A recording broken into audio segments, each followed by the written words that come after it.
दोस्तों good evening, कैसे हैं आप सब। दोस्तों नमस्कार, आप देख रहे हैं पॉलिटेक्निक फर्स्ट सेमेस्टर का फिजिक्स से रिलेटेड ये तीसरा वीडियो। तो दोस्तों फटाफट चैनल को सब्सक्राइब कर लीजिए। रात के 9 बज गए हैं और हम आपके लिए अप्लाइड फिजिक्स का तीसरा वीडियो लेकर के हाजिर हो गए हैं आपके अपने favourite YouTube channel Pandey ji technical पर।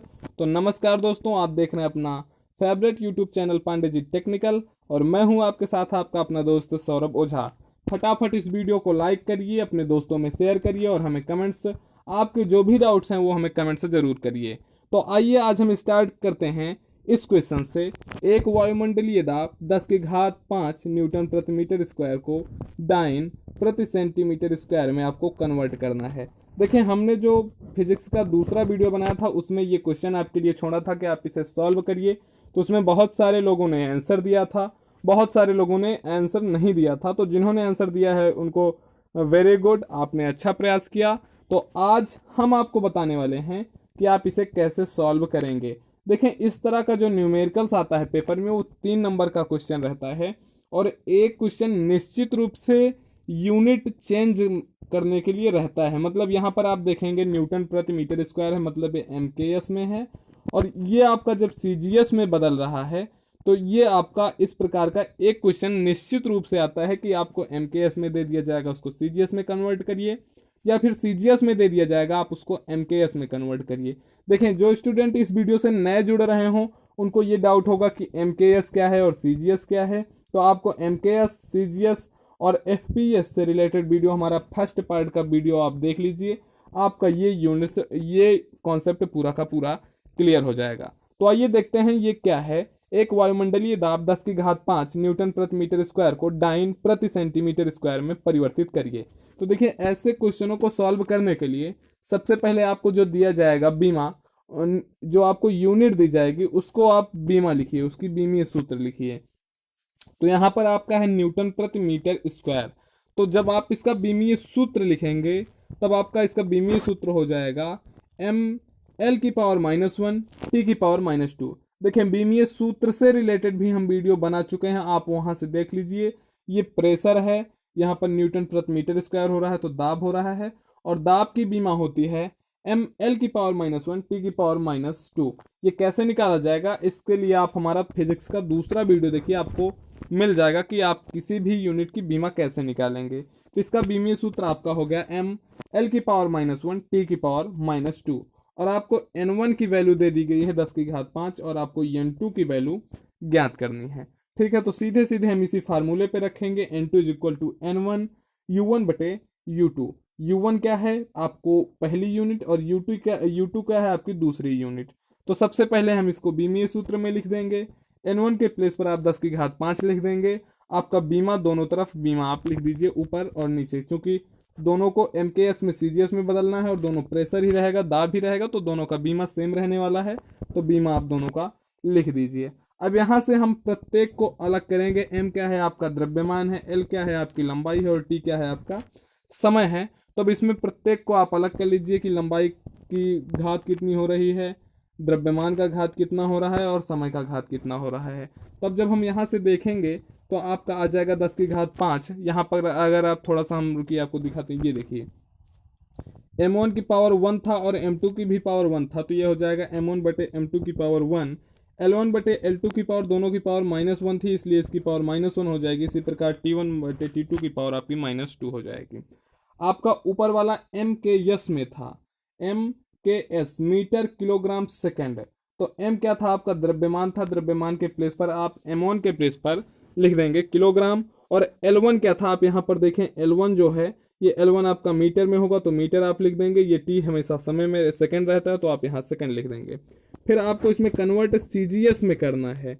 ठीक है, तो CGS में द्रव्यमान का मात्रक ग्राम होता है, ग्राम आप M2 के प्लेस पर लिख देंगे, L2 के प्लेस पर आप सेंटीमीटर लिख देंगे और T2 के प्लेस पर आप सेकंड लिख देंगे। अब यहाँ से यह ध्यान देना है कि ये कटेगा तभी जब नीचे और ऊपर की यूनिट एक हो जाए। तो ऊपर 1 किलोग्राम लिखा है तो 1 किलोग्राम बराबर आपका होता है 1000 ग्राम। तो आप 1 किलोग्राम के प्लेस पर लिख सकते हैं 10 की घात 3 ग्राम या 1000 ग्राम। बटे आपका ग्राम है तो बटे आप ग्राम ही लिख दीजिए। फिर आपका मीटर है ऊपर, तो 1 मीटर बराबर 100 सेंटीमीटर, यहाँ पर आप 100 सेंटीमीटर लिख दीजिए, बटे फिर से आप नीचे सेंटीमीटर लिख दीजिए, और सेकंड को आप सेकंड से सेकंड कट जाएगा, आपका आ जाएगा 1 × 10⁻²। यहाँ से आप फिर से क्या कर सकते हैं, सेकंड से ग्राम काट सकते हैं, सेंटीमीटर से सेंटीमीटर काट सकते हैं। अब यहाँ पर आपका बचेगा 10⁻5 गुणे 10⁻3 और 100⁻⁻1 इंटू 1⁻⁻2, और इसकी वैल्यू आपकी हो जाएगी 1 की। तब आपका जो बच रहा है 10⁻5 गुणे इसकी घात 1 है, तो ये हो जाएगा 10⁻5 गुणे 10⁻3, और फिर इसकी 100 की पावर आपका है -1, तो -1 का मतलब ये बटे में चला जाएगा, बटे में आपका हो जाएगा 100। तो यहाँ पर आपका 2 जीरो है, 2 जीरो से आप इसके 2 जीरो काट देंगे, यहाँ पर बचेगा आपका केवल 1 जीरो। तो 5 इसकी घात है और एक इसकी घात है, दोनों की घात जुड़ जाएगी, आपकी हो जाएगी 10�6 सेंटीमीटर प्रति ग्राम प्रति, आपका यह हो जाएगा 10�6 डाइन प्रति सेंटीमीटर स्क्वायर। यही हो जाएगा आपका एक्चुअल वैल्यू 10⁵ न्यूटन प्रति मीटर स्क्वायर का। तो हमने इसमें क्या सीखा कि MKS को हम CGS में कैसे कन्वर्ट करते हैं। तो इस पर रिलेटेड आपका एक 3 नंबर का क्वेश्चन न्यूमेरिकल का निश्चित रूप से आता है, ये आप 100% मान के चलिए कि इससे रिलेटेड आपका एक क्वेश्चन निश्चित रूप से फंसने वाला है। ठीक है, उसके बाद देखिए दूसरा क्वेश्चन, कैसे आप उस भौतिक राशि का मात्रक ज्ञात कीजिए जिसकी बीमा आपको दे दिया गया है mL⁻², T⁻²। देखें अगर इस तरह का क्वेश्चन आएगा तो वो 1 नंबर में आएगा, या तो अति लघु उत्तरीय में आता है या तो ऑब्जेक्टिव टाइप में आता है, ये केवल 1 नंबर में आ सकता है। तो आप इसे कैसे ज्ञात करेंगे, ये आपको सबसे पहले ध्यान देना है। सबसे पहले बीमा क्या लिखी गई है, mL⁻² और T⁻²। तो m हमारा क्या है, हम इसे आपको समझा रहे हैं। mL⁻² और T⁻² है। m क्या है आपका, द्रव्यमान है, द्रव्यमान के प्लेस पर हम यहाँ पर लिख देंगे किलोग्राम। l क्या है, लेंथ है, लेंथ का मतलब लंबाई, लंबाई का मात्रक metre, kilogram metre square, square क्यों, क्योंकि l की घात 2 है। फिर आपका t है, t क्या है, समय है, समय का मात्रक सेकंड, सेकंड की पावर -2 है, तो -2 कर दीजिए। या फिर आपका यह हो जाएगा किलोग्राम मीटर स्क्वायर प्रति सेकंड स्क्वायर, यही होगा आपका। अब यहाँ पर अगर आप थोड़ा सा ध्यान देंगे तो आपका यह बन जाएगा किलोग्राम गुणे मीटर प्रति सेकंड स्क्वायर को आप एक जगह लिख लीजिए, और इस मीटर को 2 पार्टों में अगर हम तोड़ देंगे तो आपका हो जाएगा किलोग्राम गुणे मीटर बटे सेकंड स्क्वायर इंटू मीटर। और मीटर प्रति सेकंड स्क्वायर आपका मात्रक होता है त्वरण A का, और द्रव्यमान आपका मात्रक होता है m का, और आप मीटर को मीटर ही अभी रहने दीजिए। तो यह तो आपका बन गया इतना किलोग्राम इंटू मीटर प्रति सेकंड स्क्वायर, ये आपका बन गया है फोर्स का, फोर्स का मतलब न्यूटन का, और ये आपका इंटू मीटर है। ठीक है, न्यूटन इंटू मीटर आप लिख सकते हैं कि इसका जो मात्रक होगा वो न्यूटन इंटू मीटर होगा, या फिर न्यूटन इंटू मीटर को हम जूल भी कहते हैं। तो चाहे आप न्यूटन इंटू मीटर लिख दीजिए या फिर जूल लिख दीजिए, दोनों आपका सही होने वाला है। और आप यह ध्यान दीजिएगा कि आपको मान लीजिए क्वेश्चन ऑब्जेक्टिव रूप में मिलता है, तो आपको जो उसमें ऑप्शन दिए रहेंगे 4 के 4 ऑप्शन, चारों में से देखना है कि दोनों में से कौन सा मिल रहा है, जो मिल रहा है उसी पे आपको टिक मार देना है। ठीक है, तो इस तरह से आप ऐसे क्वेश्चनों को आसानी के साथ कर सकते हैं। तो इसी पे रिलेटेड एक और दूसरा क्वेश्चन देखिए। दूसरा क्वेश्चन क्या कह रहा है, किसी भौतिक राशि की बीमा mL⁻⁻1 T⁻⁻1 है, उस भौतिक राशि का मूल मात्रक ज्ञात कीजिए। आपको इसमें मूल मात्रक इसका ज्ञात करना है। मूल मात्रकों की संख्या कितनी होती है, फटाफट कमेंट करके बताइए। हम इसको पहले भी आपसे एक बार पूछ चुके हैं कि मूल मात्रक कितने होते हैं। देखें, बार बार ये पूछने का मतलब कि मूल मात्रक कितने प्रकार के होते हैं, इससे ये रहता है कि हाँ, आपके माइंड में मूल मात्रक का कॉन्सेप्ट जो है वो कंटिन्यू रूप से चल रहा है। आपके माइंड से यह नहीं उतरना चाहिए कि नहीं मूल मात्रक हम भूल चुके हैं। मूल मात्रक आपको ऑलरेडी हमेशा वर्क करने वाला ऐसा कॉन्सेप्ट है, तो ये हमेशा आप ध्यान रखिएगा। तो सबसे पहले इसको सॉल्व करने के लिए हम इसकी बीमा लिख लेंगे mL⁻⁻1 T⁻⁻1।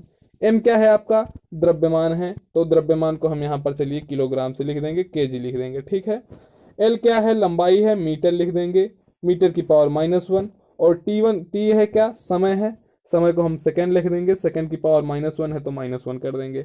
तब यहाँ आपका हो जाएगा किलोग्राम मीटर की पावर -1 इंटू सेकंड की पावर -1। या फिर यही आपका हो जाएगा किलोग्राम। जब ये -1 इसकी पावर है और इसकी भी पावर -1 है तो ये दोनों बटे में चले जाएंगे और यहाँ से -1 हट जाएगी दोनों की पावर, तो ये आपका हो जाएगा किलोग्राम मीटर इंटू सेकेंड। यही आपका हो जाएगा इसका मूल मात्रक। तो इस तरह से आप ऐसे प्रश्नों को आसानी के साथ सॉल्व कर सकते हैं। ठीक है, फिर उसके बाद आपका अगला और मेन मोस्ट इंपॉर्टेंट कॉन्सेप्ट ये है कि एक आपको मिलता है रेनाल्ड नंबर। रेनाल्ड नंबर आर्यन का निम्न सूत्र की सहायता से बीमा आपको ज्ञात करनी है रेनाल्ड नंबर का। ठीक है, आर्यन का, जबकि आपको दिया गया है आर्यन बराबर होता है रो, आर्यन इज इक्वल टू आपका होता है वी डी रो बटे ईटा। ठीक है, यहां पर आपको दे दिया गया है ये क्या है, आर्यन इज इक्वल टू आपको दिया गया है वी डी रो बटे ईटा। ठीक है, आपको v बता दिया गया है, v क्या है, बेग है, बेग का मात्रक आपको पता है और बेग की भी बीमा आपको पता है। आप आसानी के साथ बेग की बीमा और बेग का मात्रक लिख सकते हैं। ठीक है, फिर इनटू आपको करना है, d क्या है आपका व्यास है, व्यास क्या होती है, लंबाई होती है, लंबाई का मात्रक और बीमा दोनों आपको पता है, आप फटाफट लिख सकते हैं। ठीक है, फिर उसके बाद रो आपका क्या है, रो आपका घनत्व है, घनत्व का मात्रक भी आपको पता है, घनत्व की बीमा भी हम बता चुके हैं आपको। तो आप इंटू में, तीनों को इंटू में कर दीजिए और तीनों की घातों को जोड़ दीजिए। अब आप फिर बटे लगाइए, यहाँ पर आपको श्यानता दिया गया है, श्यानता गुणांक। ईटा की बीमा आप देख लीजिए, हमारे दूसरे वीडियो में हमने आपको बताया है कि ईटा की बीमा क्या होती है, वहां से आप इसकी वैल्यू निकाल करके यहाँ पर रख देंगे। और फिर रखने के बाद आप इस ईटा का जो मात्रक होगा उसकी पावर इसमें से घटा देंगे ऊपर वाले में से, तब आपका आर्यन का बीमीय सूत्र प्राप्त हो जाएगा। चलिए लगाइएगा आप, मान लीजिए अगर आपको नहीं आता है तो हम बिल्कुल आपको बताएंगे। ठीक है, एक चीज आपको यह क्लियर कर दें कि जो रेनाल्ड संख्या है आप सवाल लगा करके चेक करिएगा और फिर हमें कमेंट करिएगा। अगर आ जाता है तो ठीक है, नहीं आ जाता तो हम बताएंगे आपको। आप हमें मेल भी अपने प्रॉब्लम से कर सकते हैं, saurabh03722@gmail.com पर। ठीक है, इस मेल आईडी पर आप हमें मेल भी कर सकते हैं, हम आपके कॉन्सेप्ट्स को क्लियर करने का पूरा प्रयास करेंगे। तो एक चीज यहाँ पर यह ध्यान दें, रेनाल्ड संख्या जो होती है ये एक बिना बीमा की राशि है, तो इसकी जो बीमा आएगी वो 1 आएगी। आप इसे लगा करके चेक कर लीजिएगा, कहीं पर प्रॉब्लम आती है तो हम आपको बिल्कुल आपके उस प्रॉब्लम का निराकरण करेंगे। ठीक है, उसके बाद आइए देखते हैं आगे का जो एक दूसरा सवाल है, इसे आप लगा करके चेक करिएगा। ठीक है, तो इसी के साथ दोस्तों नमस्कार। आप यहाँ पर इसका सॉल्यूशन भी है, आप देख सकते हैं। जहाँ कहीं भी आपको प्रॉब्लम होती है आप हमें कमेंट करिएगा, या फिर वीडियो के नीचे, या फिर आप हमारी मेल आईडी पे कमेंट कर दीजिएगा। हम आपकी उस समस्या का निराकरण करने का पूरा प्रयास करेंगे। तो तब तक के लिए दोस्तों नमस्कार, देखते रहिए आप अपना favourite YouTube channel Pandey ji technical. और फिर हम मिलते हैं अपने अगले वीडियो में, मतलब फिजिक्स के चौथे पार्ट के वीडियो चैप्टर नंबर 2 के इंपॉर्टेंट क्वेश्चंस के साथ। तब तक के लिए नमस्कार, जय हिंद, जय भारत।